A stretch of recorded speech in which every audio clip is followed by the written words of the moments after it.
भरत जी गंगा और यमुना की लहरों से कह रहे हैं, मेघ चाहे जन्म भर चातक की सुधि भुला दे, और जल मांगने पर चाहे वह पत्थर के ओले ही गिराए, पर चातक की रटन घटने से तो उसकी प्रतिष्ठा ही नष्ट हो जाएगी। चातक का तो प्रेम बढ़ने में ही सब तरह से उसकी भलाई है। जैसे तपाने से सोने में और चमक आती है, वैसे ही प्रियतम के चरणों में प्रेम का नियम निभाने से प्रेम रूपी सेवक का गौरव बढ़ जाता है। भरत जी के सुंदर वचन सुनकर बीच त्रिवेणी से सुंदर और कोमल वाणी हुई कि हे तात, तुम सब प्रकार से साधु हो। तुम्हारा श्री रामचंद्र जी के चरणों में अथाह प्रेम है। तुम व्यर्थ में ही मन में ग्लानि कर रहे हो। श्री रामचंद्र का तुम्हारे समान प्रेमी कोई नहीं है। त्रिवेणी जी के अनुकूल वचन सुनकर भरत जी का शरीर पुलकित हो गया, हृदय में हर्ष छा गया। भरत जी धन्य हैं कहकर देवता हर्षित होकर फूल बरसाने लगे। तीर्थराज प्रयाग में रहने वाले वानप्रस्थी, ब्रह्मचारी, गृहस्थ और सन्यासी सब बहुत ही आनंदित हो गए और सब आपस में कहने लगे कि भरत का प्रेम और शील बहुत ही पावन और पवित्र है। श्री रामचंद्र जी के सुंदर गुण समूहों का गान करते हुए वे मुनिश्रेष्ठ भरद्वाज जी के पास आए। मुनि ने भरत जी को दंडवत प्रणाम करते देखा तो इसे अपना सौभाग्य समझा और उन्होंने दौड़कर भरत जी को उठाकर हृदय से लगा लिया और आशीर्वाद देकर उनका खूब सम्मान किया। भरत जी मुनि के घर में जाना चाहते थे, पर वह यह सोच रहे थे कि मुनि कुछ पूछेंगे तो मैं क्या उत्तर दूंगा। भरत जी के शील और संकोच को देखकर ऋषि बोले, भरत सुनो, हम सब खबर पा चुके हैं। विधाता के कर्तव्य पर कुछ वश नहीं चलता। माता की करतूत को याद करके तुम हृदय में ग्लानि मत करो। हे तात, कैकेयी का कोई दोष नहीं, उसकी बुद्धि तो सरस्वती जी ने बिगाड़ दी थी।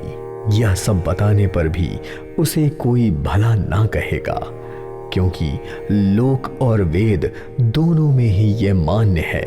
किंतु हे तात, तुम्हारा निर्मल यश गाकर तो लोक और वेद दोनों बधाई पावेंगे। यह लोक और वेद दोनों को मान्य है और सब यही कहते हैं कि पिता जिसको राज्य दे वही पाता है। राजा सत्यव्रती थे, तुमको बुलाकर राज्य देते तो सुख मिलता, धर्म रहता और बड़ाई भी होती, पर सारे अनर्थ की जड़ तो श्री राम जी का वन गमन है, जिसे सुनकर समस्त संसार को पीड़ा हुई। वह श्री राम का वन गमन भी भाग्यवश हुआ। वह रानी भी तो कुचाल करके अंत में पछताई। उसमें तुम्हारा कोई तनिक सा भी अपराध कहे तो वह अधम, अज्ञानी और असाधु है। यदि तुम राज्य करते तो भी तुम्हें दोष ना होता। यह सुनकर श्री रामचंद्र जी को भी संतोष तो होता ही। हे भरत, अब तो तुमने बहुत ही अच्छा किया। यही मत तुम्हारे लिए उचित था। श्री रामचंद्र जी के चरणों में प्रेम होना ही संसार में समस्त सुंदर मंडलों का मूल है, और वह तो तुम्हारा धन, जीवन और प्राण ही है। तुम्हारे समान बड़ा भागी कौन है? हे तात, तुम्हारे लिए यह आश्चर्य की बात नहीं है, क्योंकि तुम दशरथ जी के पुत्र हो और श्री राम जी के प्यारे भाई हो। हे भरत सुनो, श्री राम के मन में तुम्हारे समान प्रेम का पात्र दूसरा कोई नहीं है। लक्ष्मण जी, श्री राम जी और सीता जी तीनों की सारी रात उस दिन अत्यंत प्रेम के साथ तुम्हारी सराहना करते हुए ही बीती। प्रयागराज में जब वो स्नान कर रहे थे, उस समय मैंने उनका यह मर्म जाना कि वे तुम्हारे प्रेम में मग्न हो रहे थे। तुम पर श्री राम जी का ऐसा अगाध स्नेह है जैसे मूर्ख मनुष्य का संसार के सुखमय जीवन पर होता है। यह श्री रघुनाथ जी की बड़ाई नहीं है, क्योंकि श्री रघुनाथ जी तो शरणागत के कुटुंब भर को पालने वाले हैं। हे भरत, मेरा यह मत है कि तुम तो जैसे शरीरधारी श्री राम जी के प्रेम ही हो।